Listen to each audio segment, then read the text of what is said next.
Hello Emma, Kaz here at Rally Subaru. As promised, I just wanted to put together this bit of information, this footage for you, so you can truly appreciate the vehicle and kind of get this, in-person look at it. So I'm gonna kind of walk around it, show you a few things about it, touch on a few things, and hopefully this will help you get a bit more familiarized with the car. So without further ado, let's go have a look at this WRX here. So this is the 2020 WRX Sport with the CVT in the iconic World Rally Blue.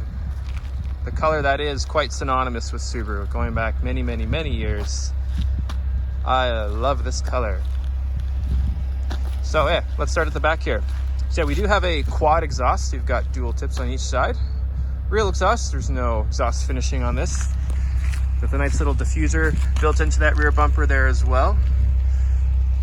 The back here we do see our backup camera just hiding right there. And you do get this lip spoiler on the Sport, which is a nice touch, just finishes that rear trunk. Gives it a nice little silhouette there.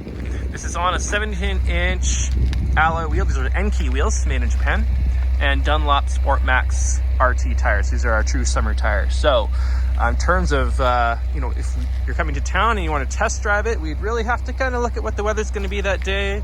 We're almost at the point where we can drive on a summer tire, but we would have to be a bit careful. Got a nice ground effect with the side sills here. Gives it a nice stance, a nice profile. You get those WRX badge on the side as well. This newest generation of the WRX has moved the mirrors from the door down to, from sort of where this window would be down to the door, which really did help expand that outward visibility. It does make a big difference. That is something that Subaru does value in getting the best outward visibility that you can, keeping pillars to a minimum, even having fairly open windows at the back as well. And that mirror does have your side indicator on the outside, and it does have a blind spot detection as well, which I see right there. And these are heated mirrors as well. Touching on heated, when you do hit defrost, you're defrosting the back window, the side mirrors, but also the wiper placement, which is one of my absolute favorite features here. So we can see I just turned it on a few minutes ago, and you can actually see that heating element where those wipers sit. Look at that, it's actually steaming as I say that. Quite like that feature. We've all had those days where the wipers are frozen to the glass. Well, no longer. Coming around to the front here, we do have full LED high and low beams, as well as LED fog lights as well. And those headlights are steering responsive, so those will actually look into the corners based on your speed and your steering angle. And that beautiful functional hood scoop feeding that top mount intercooler to that 2-liter direct injection turbocharged motor. So the motor is making 268 horsepower, 258 pound-feet of torque. And what I always like to point out to people is that torque, peak torque, 258 pound-feet, comes on at just 2,000 RPMs and is all the way up to 5,200 RPM. Very broad, usable power. It's great around town. Lots of get up and go. Very fun to drive. And of course we have the sunroof too, since this is the Sport trim. A little bit of backstory. I myself drive a 2012 WRX STI, a hatchback, and my girlfriend drives a 2016 WRX Sport, so same trim as this. Hers is with the manual, that's the only difference. So I have quite a bit of experience, I guess you could say, with sporty Subarus. Coming inside, we do get our nice red stitch that you're going to see throughout on the seats, on door sides. We have some leather. We've got our automatic up-down on the front 2 windows. This little joystick kind of button for our power mirrors, which I find to be very intuitive, very easy to use. It does have, as I mentioned, blind spot, but also a rear cross traffic alert. Interior dimmer switch, the ability to turn off your traction control, and then there's your trunk release. And on the driver's side here, we do have a 10-way adjustable driver's seat. So both back and forth, we can raise the seat and adjust the angle too, as well as adjusting our lumbar support. And As another little bonus, the headrest is what I like to call kind of a ratcheting style headrest, so you can really easily just dial in that little extra support. You know, so around town, I like it all the way back while I'm doing lots of shoulder checking, but as soon as I get on the highway, I like a few clicks in, just give me that support while I'm just basically staring straight ahead down the road on those long drives. Automatic headlights, so they'll come on when it does get dimmer in the evening. And you do have a leather wrapped steering wheel, nice D-shaped, this little flat bottom down here. Has a very nice sort of like thickness to it, and I really like where they've placed these bolsters right here. Just for me at least, and my girlfriend actually too, just love the way it feels in the hand.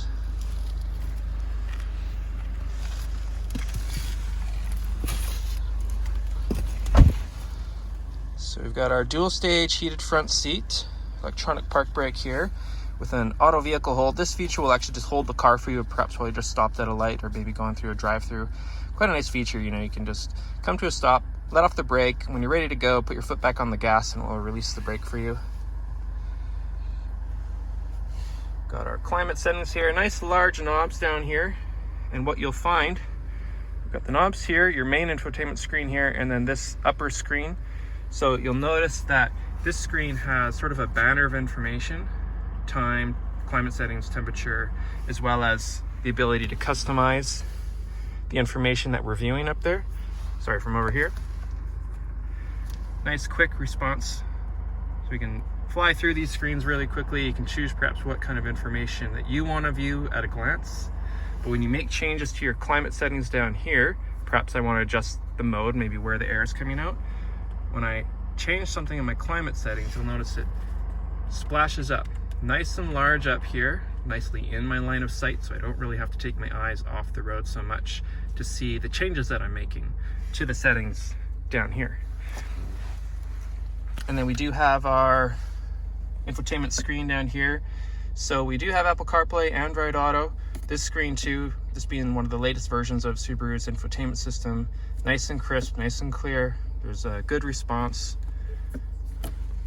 You can nicely interact with it however you like as well. You can use a little tune knob on the side to move through the screens, as well as just, you know, moving through the screen yourself. And this car has 21 kilometers, 21.6. It's about as low as it gets. You know, these are made in Japan. Subaru has two factories. One's in Japan, one is in Indiana. But all the sporty ones, the WRX, the STI, the BRZ, those are all made in Japan yet. And this being a CVT equipped WRX means you do have, you see there's two little bumps here. These are two cameras that watch forward down the road, giving you your eyesight tech, so your ability to use an adaptive cruise control. So I could turn that on here, see it displayed over there, and I can also turn on a lane keep assist. Will actually steer me back in my lane.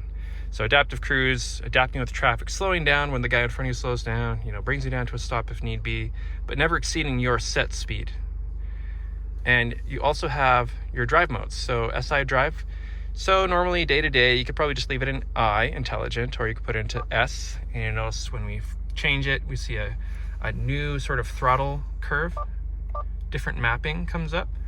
And if you really want to get the most out of it, you could put it into Sport Sharp here. Be the most aggressive mode. It actually changes the gearing too. So you would actually have 8 gears to choose from in Sport Sharp. So we'll hold those gears longer, allow it to rev higher, and hold those gears longer, perhaps even while you're decelerating as well. So you could just leave it in the normal drive mode, but if you want, you can also flick it into M and manual mode, and you can use your paddle shifters in either mode. In manual mode, it would leave you in control, but there you go.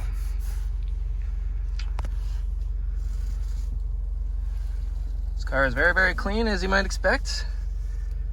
Nobody's really driven it. It's probably just been driven, you know, from the factory to the boat, from the boat to the truck, from the truck to here. It's about as new as it gets. And yeah, it's our last 2020 WRX with the CVT transmission. Oh, let's show our backup camera here too. Nice distance markers. Nice and crisp and clear. That's always what kind of impresses people, is how crisp the backup camera is.